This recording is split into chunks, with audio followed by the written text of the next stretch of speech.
Pessoal, a gente vai entrar agora com o painel como DeFi, que são finanças descentralizadas, podem mudar nossa relação com o mercado financeiro. O Gustavo Cunhão. E Gustavo, tudo bem? É o moderador desse painel. Boa Tudo, tarde, Mariane? e Camila, bem-vindos. E você tem a palavra, Gustavo. Você Tá manda bom. agora.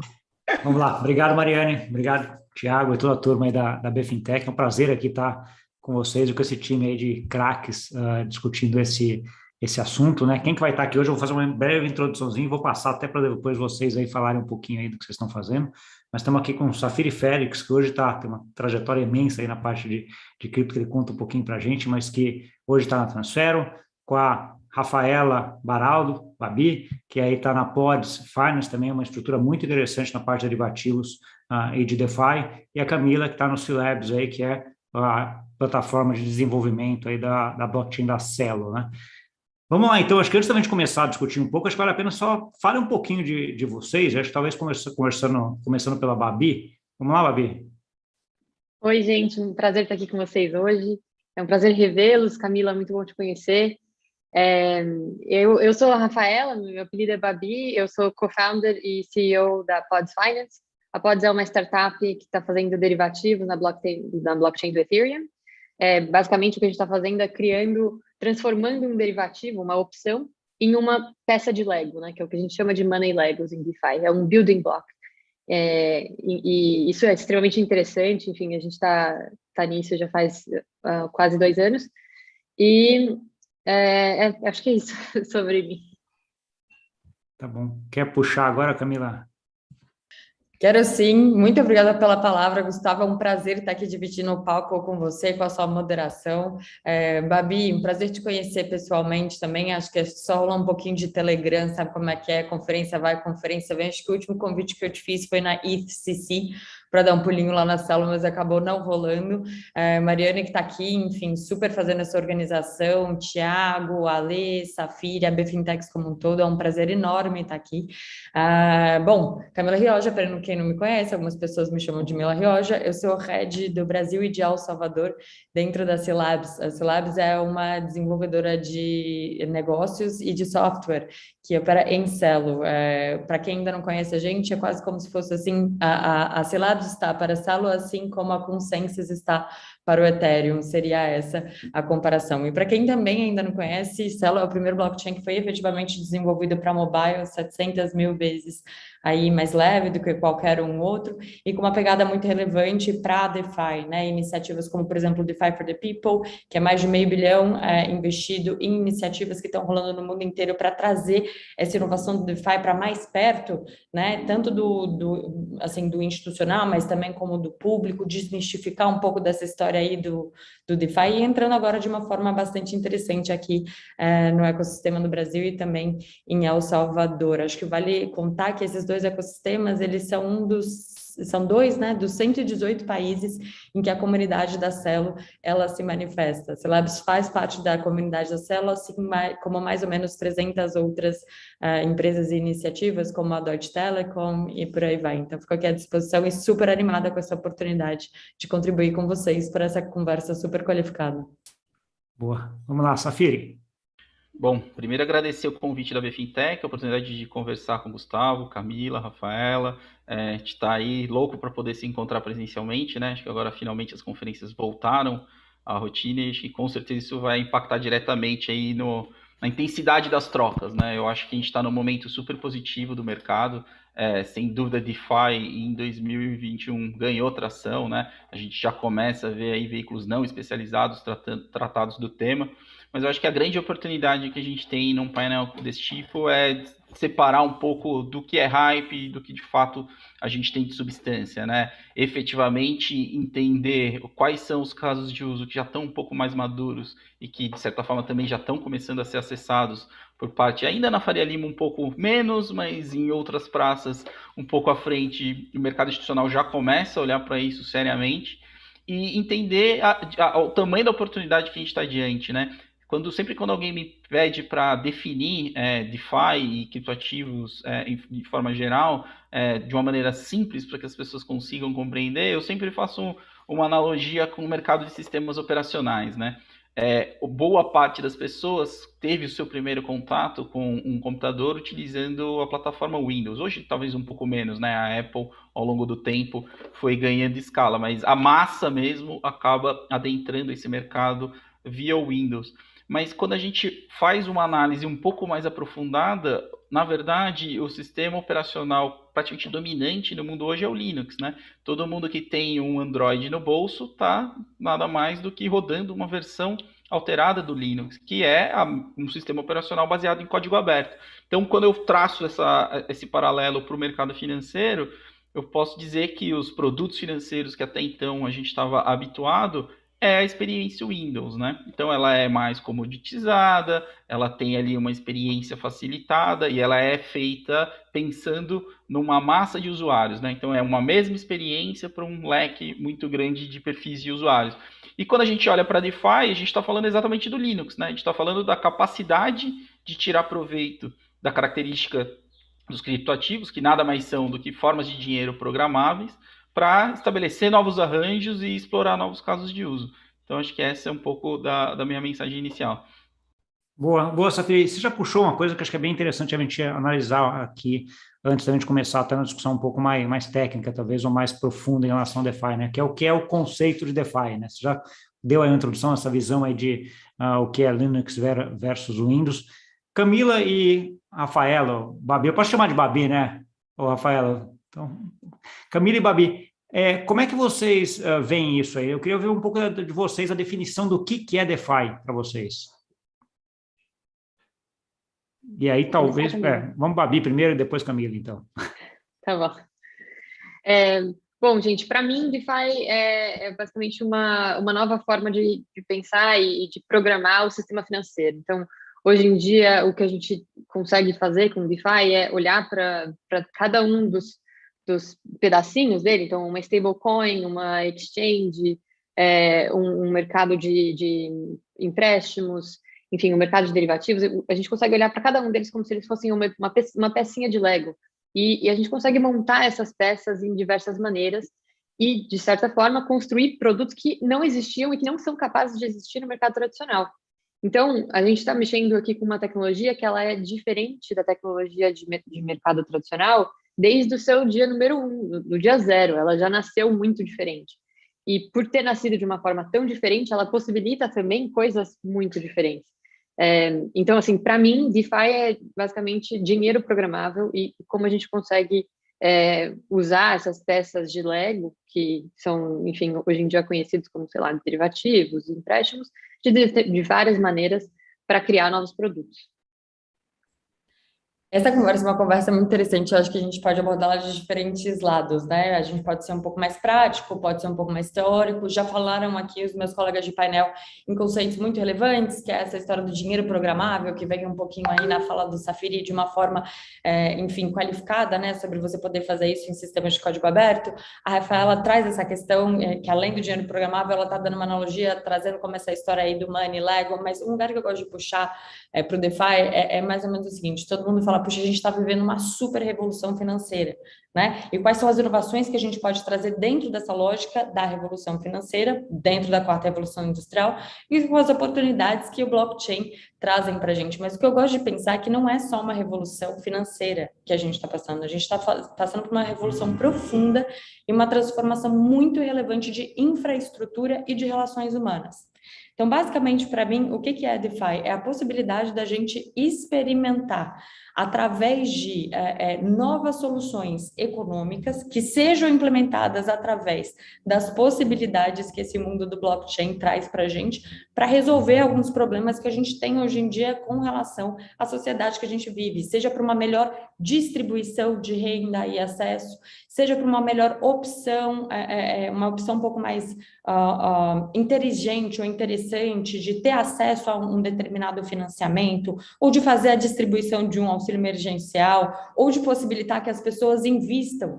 E aí eu digo qualquer pessoa, quem é qualificado e quem pode ali necessariamente colocar R$1. Então, eu talvez aqui, como eu fiquei com a última palavra, seria para trazer esse wrap-up, né? Talvez uma contextualização da possibilidade da gente encarar o momento em que a gente vive como um momento de testar, fazer MVPs, bater um pouco ali, entender o que é que funciona e romper barreiras, porque o que a gente efetivamente consegue fazer com as diferentes tecnologias, ou por exemplo mesmo com a Cielo, que coloca a possibilidade de investimento em qualquer um que tem um telefone, e não necessariamente um telefone smartphone, é repensar o que a gente fala sobre empréstimo, como é que a gente faz esse empréstimo, como é que a gente faz um financiamento, um incentivo, ou efetivamente paga os salários das pessoas e ajuda com que elas possam fazer do simples ato de ter esse dinheiro numa conta digital a forma delas de investimento. Então, eu acho que é um cenário de oportunidades bastante relevante que a gente está vivendo.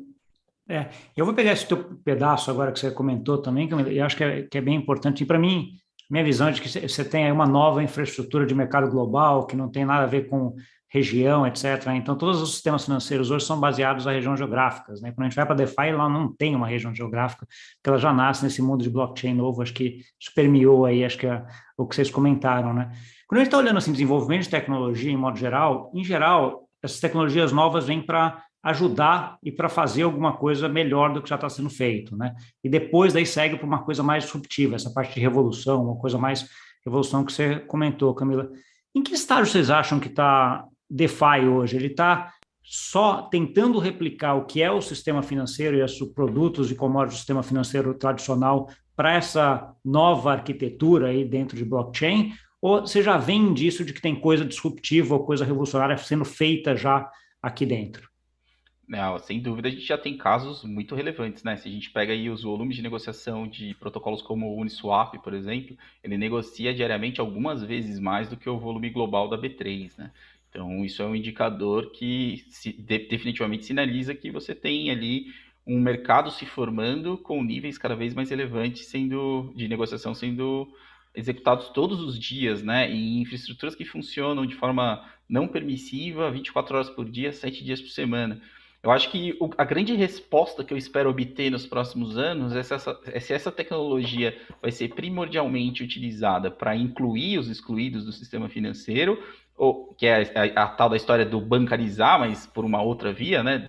Ou se a gente vai caminhar para desbancarizar os bancarizados, né? Eu acho que, tudo bem, é um viés um pouco contaminado pelo ambiente que eu convivo, as pessoas que eu costumo trocar ideias, mas o que eu tenho visto é que cada vez mais pessoas têm aberto a possibilidade de consumir serviços financeiros de uma outra maneira. A minha grande dúvida é se isso está já no estágio de ficar acessível para quem ainda não conseguir acessar as soluções do sistema legado.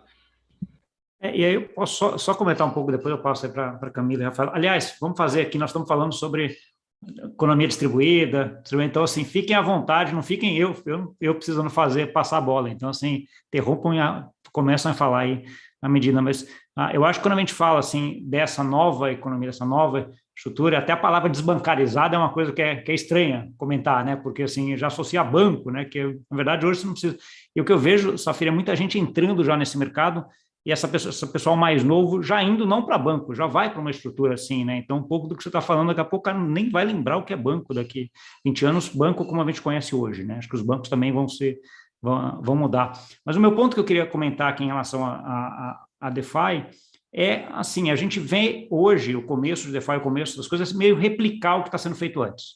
Né? Então, assim, as estruturas de DeFi ou de coisas fazendo o que os bancos fazem, empréstimo, derivativos, etc, que é isso que eu vejo, mas ao mesmo tempo a gente sabe que a tecnologia e a stablecoins e sei lá, atomic swaps e toda essa tecnologia que é possível no blockchain, que no mercado financeiro tradicional é muito complexo de ser feito ou não é feito, tem esse potencial, né? Mas isso já está começando ou ainda a gente está na fase de replicar o que tem no mercado financeiro tradicional? Eu queria só puxar Vai um lá. ponto que eu acho muito interessante. A gente fala em cripto, fala em global, mas eu acho que uma coisa muito interessante é a gente sempre perceber a realidade do Brasil, que é extremamente interessante. Eu vi um reporte de uma bandeira de cartão de crédito dizendo que o número de desbancarizados no Brasil caiu mais ou menos 75% durante a pandemia. Então, olha esse cenário, né? Se esse pessoal não é mais desbancarizado, a partir de qual instrumento eles têm acesso ao sistema financeiro? E a resposta que eu tenho hoje é através do telefone celular. Então, essa é a primeira coisa, porque eu gosto muito de pensar em soluções para problemas, né? Então, qual é o problema que a gente tem e qual é a solução que a gente tenta achar? Então, vamos lá. Opa, o Brasil já está em outro lugar e essas pessoas estão tendo acesso a instrumentos financeiros através do celular. Eu gosto muito dessa lógica de pensar nessas soluções que elas estejam disponíveis na palma da mão. Estejam disponíveis na palma da mão com uma infraestrutura que seja de possível acesso. Então, eu acho sim, Gustavo, que hoje em dia a gente já está diante de muita inovação e que talvez a maior dessas inovações seja a mobilidade da forma com a qual a gente lida com a possibilidade de explorar ferramentas de DeFi. E fazer isso quando você está no ônibus, fazer isso quando você está dentro do táxi, fazer isso enquanto você está trabalhando, enfim, ter uma certa mobilidade. Eu acho que isso é bastante poder hoje em dia. Sim, com certeza. Fabi, o que você acha sobre isso? Concordo, acho que realmente ter acesso basicamente o seu banco, ou a sua carteira, né, de uma forma geral, do celular faz toda a diferença. Acho que eu comecei a mexer com isso já faz bastante tempo, então eu estou mais acostumada a usar tudo isso no desktop.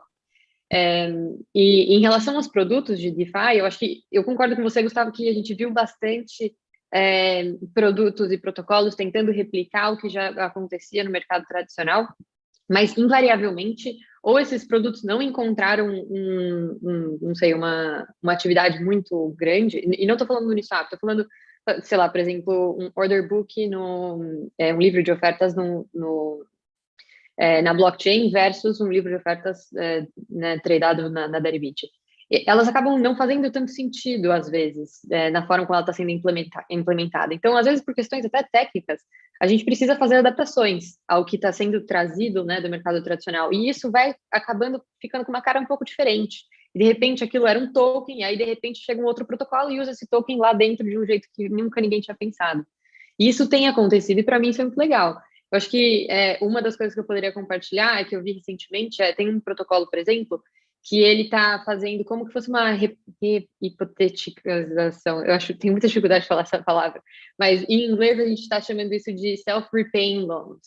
Então, são um empréstimo que você pode pegar e você deixa o colateral daquele empréstimo em um ativo produtivo. Então, aquele ativo produtivo já vai pagar os juros do seu empréstimo. Então, você deixa ele lá e você pode esquecer que você tinha pegado o empréstimo ali. Então, enfim, isso é uma coisa que só foi possível por conta da composabilidade entre um protocolo e outro.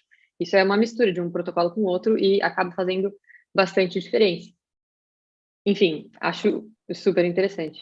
Eu acho assim, vendo é aquela coisa que acho que vocês concordam comigo, acho que pelo resumo aqui, que tá no começo ainda, né? Então, assim, a gente tem ainda muita coisa, quando a gente vê o potencial dessas novas ideias podendo ser feitas, até pegando um pouco dessa palavra, desses legos, que nem você comenta, Babi, eu acho que é importante a gente ver que está no começo e ainda tem uma coisa muito exponencial aqui para crescer. Acho que um outro ponto também, quando a gente olha o desenvolvimento de DeFi, ela está, na minha visão, implicitamente associada às stablecoins, né, que dão mais tração, ou que dão mais conforto para o mercado tradicional aí para operar nisso. Como é que vocês veem o papel dessas stablecoins dentro do ecossistema de DeFi? Foi o grande impulso para ele mesmo?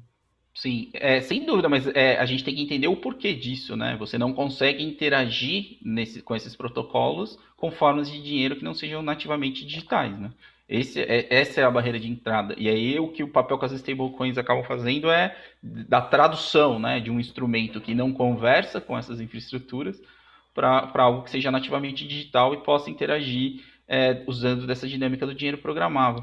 Agora, eu queria dar um passinho para trás com a dinâmica que você mencionou, do porquê que ainda os casos de uso replicam muito, né, das soluções que a gente já encontra no mercado financeiro. É muito importante a gente fazer um paralelo com a própria internet, né? Qual foi a primeira grande aplicação da internet? O e-mail, que nada mais fazia do que replicar a experiência da carta, né? E aí depois a gente teve os primeiros sites de busca, que nada mais eram do que a experiência digital do classificado, né? Do buscador. Então eu acho que a gente está nesse estágio, né? A gente está vendo aí os primeiros blocos base, construindo a infraestrutura para que arranjos mais sofisticados, como que a Rafaela mencionou, possam cada vez mais se tornarem consistentes. Então, eu acho que é um caminho, é uma jornada, mas me parece que não tem muita volta, né? Eu acho que os incumbentes que passarem a olhar para a potencialidade dessa infraestrutura com seriedade e também com visão estratégica vão poder fazer essa transição de maneira menos dolorosa do que aqueles que eventualmente insistirem em construir coisas essencialmente centralizadas e sem esse nível de comunicação com toda essa nova estrutura que está sendo criada. Essa fala ela tem muita substância em diversos níveis, assim, eu vou tentar não me alongar, mas é porque, olha só que interessante o que o Sapiri trouxe. Ele falou o seguinte, olha, a gente tem que resolver os problemas que existem.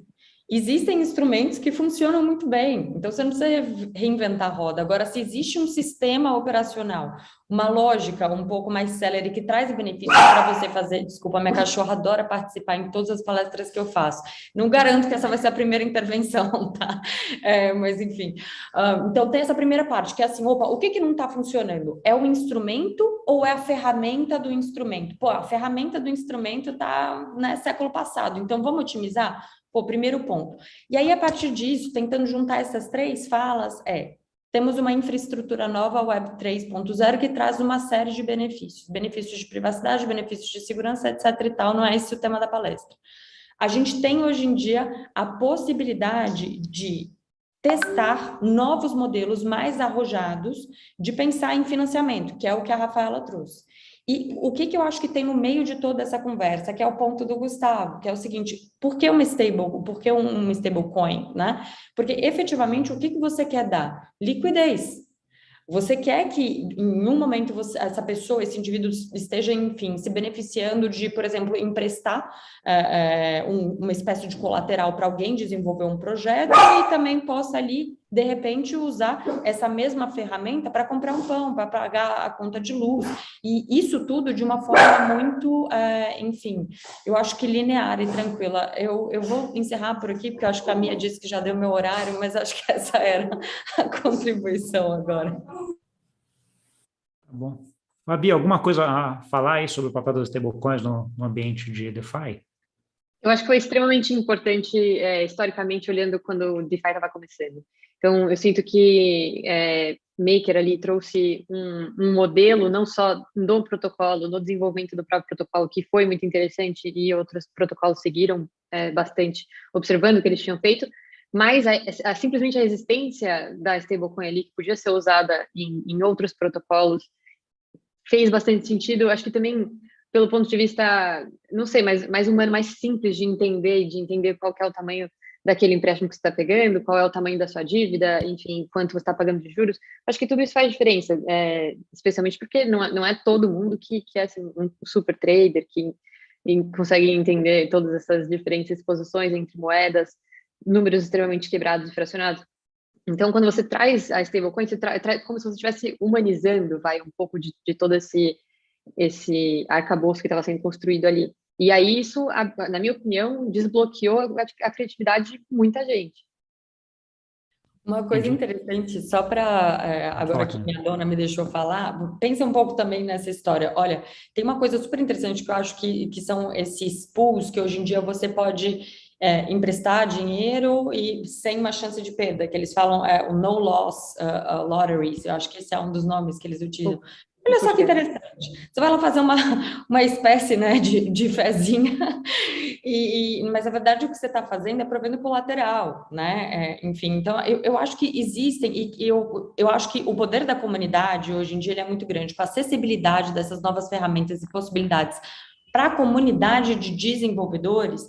Eu acho que aquela história meio que da lógica startup de errar rápido, testar, errar rápido, iterar, ela é muito possível. E eu não vejo como isso não trazer benefícios sistêmicos, inclusive para os players institucionais, né? Que tem uma quantidade ali de provas de conceito que ocorrem dentro da comunidade de forma aberta, com possibilidade de interação, e todo mundo ali um pouco, né, que acompanhando a história. Eu, particularmente, sou fã de projeto de comunidade. Deixa eu pegar até um pouco desse teu gancho que a gente está falando. Quando a gente ouve DeFi aí, você tem muito aquilo que a gente comenta, que é um teste em produção, né, envolvendo dinheiro, né, envolvendo investimentos, envolvendo empréstimo, envolvendo, de alguma forma, um dinheiro, como a gente entender ele aí. Né? Como é que vocês veem isso se desenvolvendo? Né? Porque acho que você tem duas visões aqui. A visão de que é muito bom, que é um pouco do que você comentou, né, Camila? Você tem a comunidade, o negócio vai se desenvolvendo, você erra, acerta rápido, etc. Você tem a visão também do outro lado de quem está investindo e que quer um pouco mais de segurança nisso daqui, né? Como é que vocês veem esse desenvolvimento? Eu acho que o risco você controla no tamanho do lote, né? Então, obviamente, você não deve colocar suas economias da vida num protocolo de yield farming achando que você criou ali um fluxo perpétuo de geração de renda, né? Óbvio que isso pode acontecer, é o cenário não previsto, né? Mas esperado, mas você Possível, tem que é. estar sempre preparado para alguma eventualidade. Eu acho que a gente deu um salto na qualidade disso, e aí eu acho que é muito pela lógica do desenvolvimento, né? A gente está falando de projetos de código aberto, então, invariavelmente, os projetos que virão vão coletar os aprendizados dos que erraram lá atrás, né? As comunidades, como um todo, acabam incorporando os erros, e eu acho que em algum momento aí a gente deve ter um padrão de qualidade na construção dos contratos e nos dispositivos de segurança, etc., que vão permitir que, de fato, a gente consiga disseminar isso para fora da bolha, né? Hoje eu acho que ainda é um fenômeno muito de nicho para quem está envolvido no mercado de cripto, com os institucionais ainda olhando com alguma distância, eventualmente pingando ali alguma exposição para começar a se inteirar de como gerenciar risco, principalmente nessas atividades. Mas eu sou muito otimista exatamente por essa lógica, né? O fato de você construir isso de maneira colaborativa. Falando pelo ponto de vista né, do protocolo, do desenvolvimento do protocolo em si, continua sendo muito difícil, né, você conseguir fazer um protocolo que seja completamente livre de risco. Acho que hoje em dia a gente ainda está longe disso, como comunidade também, apesar de aprender com vários erros, sobe também um outro tipo de risco, que é conforme a composabilidade entre os protocolos vai crescendo e eles vão ficando uma vez mais conectados com o outro, novas possibilidades de o que a gente chama de exploit, que é como se fosse uma jogada de mestre assim, em cima de um protocolo para, de alguma forma, tirar valor dele, elas aparecem de maneiras que antes não podiam ser previstas. E, enfim, pode acontecer, pode ser uma causalidade que aconteceu enfim, a gente ainda, como comunidade, estamos aprendendo com isso. Mas eu concordo com isso que o Safir falou, que, assim, a gente está aprendendo como comunidade, entendendo melhores práticas e tudo mais, e existe uma parte importante de testar, então, né, a gente faz um período de teste intenso, testa todos os cenários possíveis, mas chega um momento que você precisa testar em produção, que a gente fala, né? E nesse momento, a melhor coisa que a gente pode fazer como protocolo é deixar bem claro para todos os usuários que, olha, não coloque aqui fundos que você não está disposto a perder. E a gente realmente espera que eles estejam levando isso junto com a decisão deles de quanto eles vão colocar. Boa. Quando a gente está olhando então agora um pouco desse desenvolvimento de DeFi, ele começa lá bem concentrado na rede Ethereum, né? Então, assim, todas as plataformas começaram na rede Ethereum. Hoje a gente tem uma imensidão de plataformas aí de blockchain, o que torna uma coisa que já é complexa, de certa forma, para o cidadão comum entender, né? Que uma DeFi numa blockchain já, hoje você tem plataforma DeFi em várias plataformas, né? Como é que vocês veem esse aumento dessa complexidade no momento onde a gente não tem ainda o negócio aumentando muito? Né? Então, assim, a razão dessa complexidade a gente consegue saber, né? A Ethereum começou a ficar cara, as transações estão caras, eles estão tentando fazer um upgrade para melhorar, mas ainda continua relativamente cara, e aí todo mundo foi achar soluções em outras blockchains. Mas isso tornou o ecossistema de DeFi muito mais complexo, né? Sem dúvida. É extremamente complexo, né? Tanto que mesmo quem dedica profissionalmente a acompanhar isso não dá conta, né? Cada semana tem uma novidade nova e novas implementações e conceitos que se cruzam. Então, é um trabalho, de fato, que empresas como a Transfero, a Ocilabs e a Pods têm para, de certa forma, empacotar isso de uma maneira mais palatável para o público geral.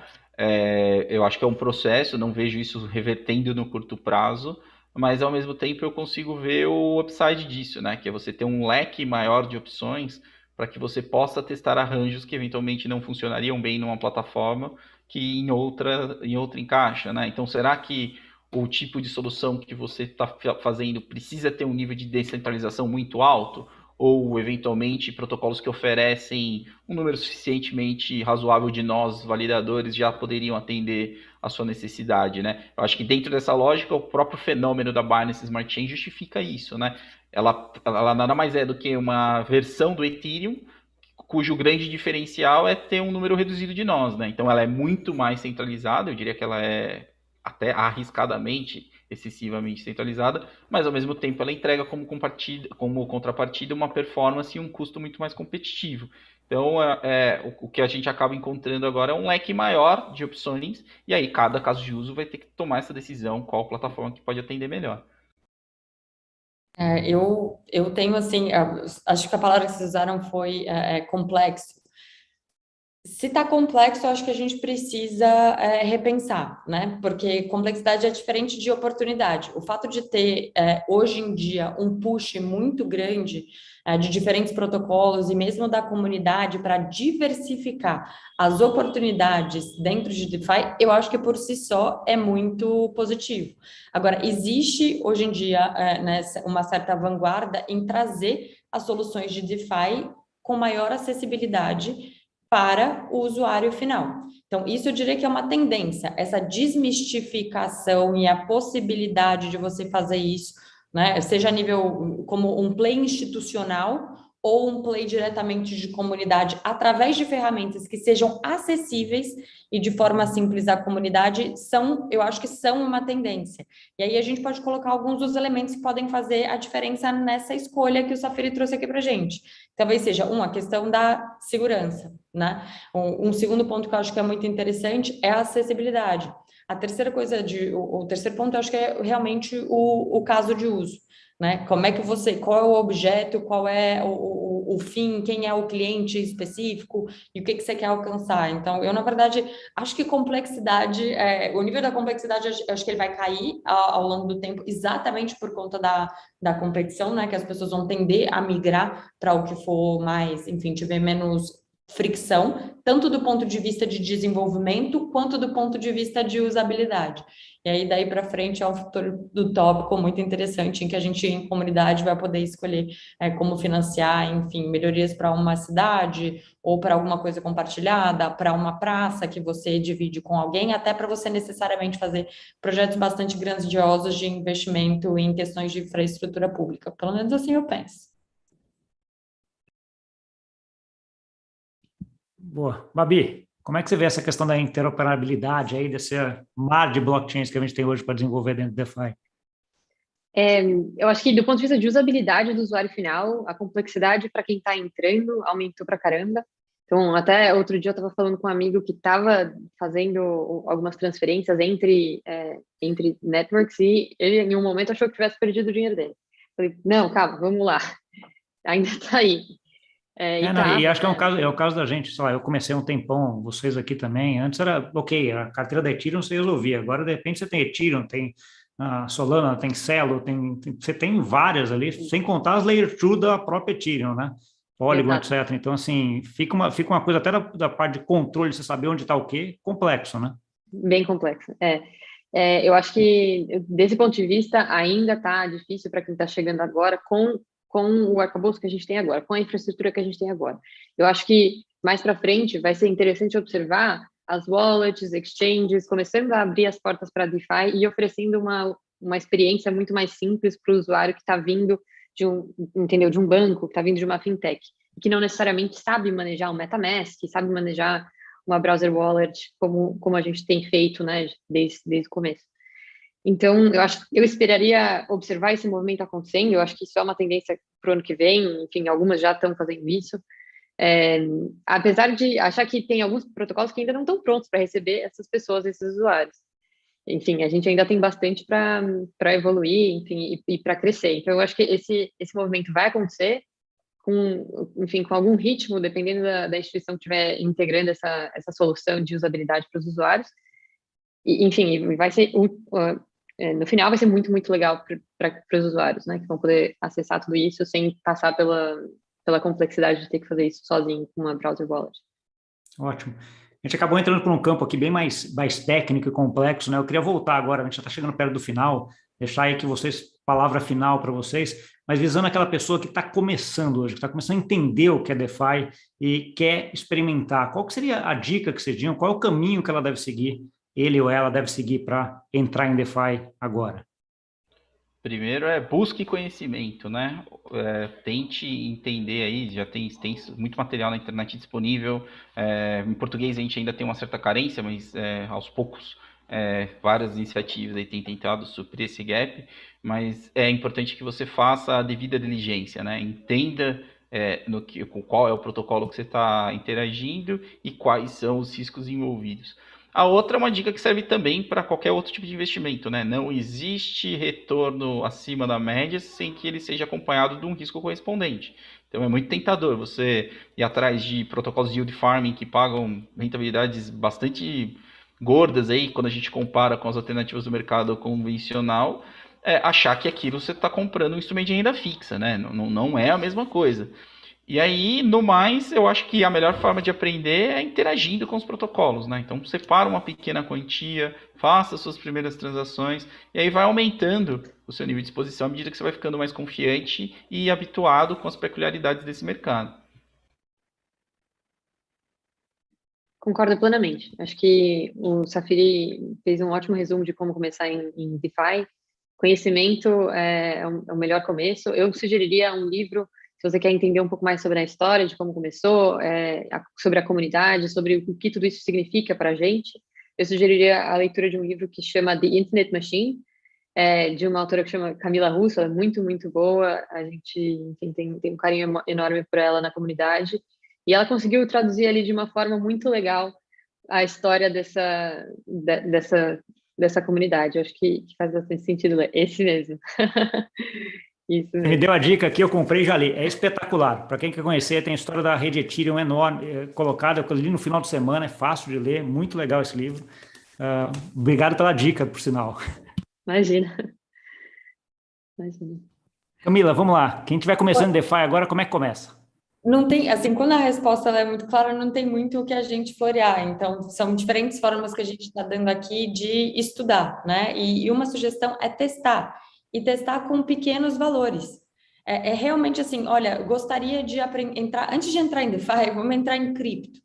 Ah, tá, quais são as wallets que eu posso baixar? Quais são as exchanges que eu posso entrar? Ah, tudo bem. Quais são os produtos que são oferecidos por essas exchanges e o que essa minha wallet faz? Ela é uma wallet só de trading? Ela é uma wallet, como eu falo, de consumer facing, que você pode comprar um pão na padaria porque ela está integrada com o sistema de pagamento? Ou ela é uma wallet para DeFi, que é uma terceira categoria que a gente já vê algumas wallets? Depois disso, poxa, como é que eu faço para montar um pool? Assiste um vídeo, coloca um dinheirinho pequenininho, talvez procura essas oportunidades em que o retorno é menor, mas o risco também, como o Safiri colocou de uma forma aqui muito interessante. Isso a gente está falando de pessoas, e quando a gente passar para o nível, porque a gente também pode falar aqui a nível institucional ou a nível governamental, eu acho que a gente tem algumas soluções interessantes. Provas de conceito, MVPs, escolher um lote específico de transação ou uma carteira de investimento que não necessariamente está tendo uma específica rentabilidade e realmente pagar para fazer um teste. Porque é assim que a gente evolui. Eu não acho que a ideia do DeFi, ela exclui o mercado tradicional. Muito pelo contrário. Eu acho que o que vai haver é realmente uma possibilidade da gente ter novas opções dentro do sistema bancário tradicional, que não vai ser mais tradicional, porque nada mais é tradicional, e dentro das ações de comunidade. Então, eu não acho que institucional e DeFi são coisas, e governo são coisas que não andam juntas. Ótimo. Mesmo ou porque pelo agora menos que não andam no mesmo blockchain, assim, por assim dizer. Podem não andar juntas, mas vai estar todo mundo no blockchain. Concordo, acho que a gente vai ter muita coisa, e até quando a gente está entrando no tema aqui, na economia distribuída, né? A coisa vai ser distribuída, e o que é até esses conceitos, o que é governo, o que é Estado, o que é empresa, o que é pessoa, a gente tem muita discussão em relação a isso com as próprias DAOs aí, né? Que revolucionam a parte do que a gente chama de empresa, né? Vamos dizer assim, tá? Eu acho que a gente chegou aqui no final, não sei se o Thiago já não me deu bronca aqui ainda, mas a gente já passou 2 minutos do horário aqui, então assim, Vou ficar com uma fama ruim depois desse evento aqui, viu? Oi? Não, não, é que você tá bronca no bom sentido, porque tem que cumprir horário, né? Acho que tá certo. É. Mas acho que a ideia aqui a gente acho que conseguiu cumprir aqui, acho que foi bem legal a discussão. Eu gostei muito e vou ficar aqui agora para ver, porque a gente vai falar de metaverso, é isso mesmo, Thiago? É isso aí.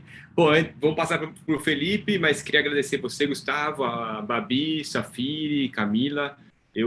Tava falando aqui no backstage pro pessoal. Hoje o conteúdo foi muito bacana, assim, foi bem fluido, com informações super claras, assim. Então, queria agradecer vocês realmente.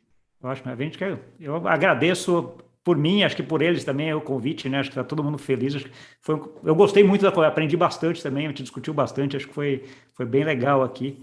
E obrigado pelo convite também. Legal. Mari, quer fazer algumas considerações? Obrigada, pessoal. Primeiro, agradeço a Camila, o Gustavo, né, que moderou super bem o painel, a Rafaela, o Safiri, pela presença, pelo conhecimento também, né? Rafaela, adorei.